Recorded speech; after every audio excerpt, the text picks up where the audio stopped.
We're going through a very hard period now in Israel. Many terrorist attacks, many young people have been killed in the past weeks.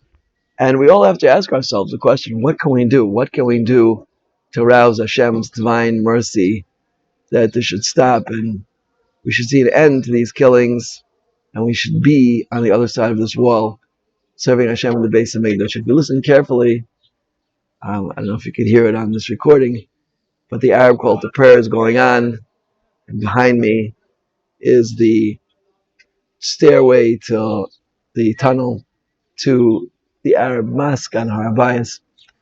And we really have to ask ourselves, what is the message? What is the deeper message of this, of everything that's going on? So I asked this question to one of my close Rabbeim, who is the Zaken Ador of Moshe Sternbuch, the Rabbi of Yerushalayim, the Ab Beis in Yerushalayim. Moshe Sternbuch, he should be gesund and stark until 120 years. And he told me as follows. Chazal tell us that a person should live every day as if to last. A person should wear white clothing. White clothing is the way a person is buried in the ground, with white clothing. And a person's clothing should always be white clothing. How does he know?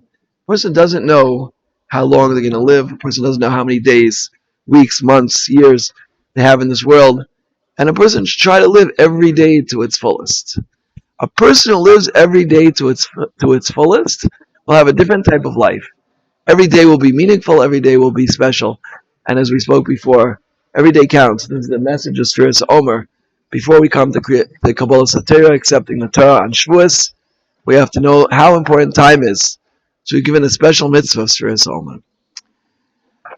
When a person walks outside his house and he doesn't know what's going to happen, he doesn't know what's going to be, he doesn't know, perhaps he or she will be the victim of the next terrorist attack. Now, for sure, a person shouldn't walk around in a state of fear, in a state of pachad, in a state of fright, because it's not healthy, and it's not how a Jew is meant to live. Right? When the Har Nof massacre took place, Chaim Kanievsky's, that Sal came, and he spoke, and he said, every single person who was killed was meant to die on that day. So the incredible thing was that they all met their fate together in one place. But everyone was meant to die. Every person who dies in such a way is meant to die on that day. That was exactly how much time they had in this world. They didn't lose out in one day. But we never know. We never know how many days there are. We never know how many days there are. And a person who lives with a comfortable recognition of this reality, so their life will be very, very different. David HaMelech, who composed Tehillim, and he was the fourth leg of the divine chariot, the fourth wheel of the divine chariot. He was one of the greatest people ever lived. Today, we continue to say his tefillas that he wrote for us in Tehillim. Right? How did he come to have such an incredible life? The answer is because Chazal tell us at birth he was meant to die, and he was given a present from Adam Rishon of 70 years, because Adam Rishon knew that he would be a critical link in the Geula, in the salvation of the Jewish people, that stemmed from the transgression that he had performed, that he had committed. The tikkun, the resolution to that transgression, would be coming through David. So he gave him as a present 70 years of his life, so he'd be able to live and do what he did. David HaMelech understood this, and he lived every single day as if this was the last day. He lived every single day as it was a present from Hashem. We should cherish every day and appreciate every day and use every day to the fullest. If you want to say something good to somebody, don't wait until tomorrow. I was at the hospital. I had an emergency CT had to be done. And lo and behold, I got there. The appointment was made, but it wasn't in the computer. And I was afraid that this wasn't going to work. And the secretary was very nice. She called up her supervisor, and they looked into it, and they found out. And there was, in fact, the doctor had called and asked for an emergency CT. And she took care of everything very quickly. After I was finished, I asked her, ma'am, what's your name? She said, Natalie. I said, Natalie, I want to write a note to your boss and tell her how much you helped me. And I wrote and I said, she's friendly, she's kind, she's helpful. Please hire other secretaries like this. Right? Now, I didn't have to do that, but maybe I did. This is called Hakaras HaTov, recognizing the good. And when a person shouldn't think, well, I could do Hakaras HaTov a different time.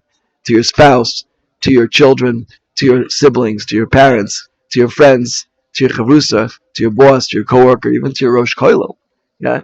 So do that today. You want to learn a masechta, you want to start a new shir, you want to open a new seder, you want to do a new chesed, whatever it might be, do it today. Don't wait 1 minute, because you don't know how many minutes we have. And this at Moshe Sternbuch, this is the message. This is a message of the times. Of course, we cannot explain Hashem's ways. They're way, way above us.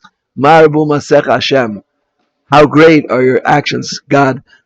Your thoughts are very, very deep. Hashem's thoughts are infinitely deep. We can only understand them on a very, very basic level. But we can understand that. We can understand that this is a message Hashem is giving us. Chazal tell us, it's the last mission in Sota. Achos Yomim, there will be 19 attributes present, all of them which are present now. And then there's the last one, the grand finale is Ein Lanu Lishan Alavin Shemayim. We have nothing to rely on except for a God in heaven. Now, it's true that you can carry a gun, and we have in our base medrash two former members of the Israeli army from Golani and from Rimon. They carry guns. It's part of normal ishtalus. Rav Zeb Nechemi Goldberg Zatzal told me it's like having a door on your house. But who will really protect us? Ana Hashem Anenu B'Yom Karenu. Who's the one who's going to protect Zoli Hashem?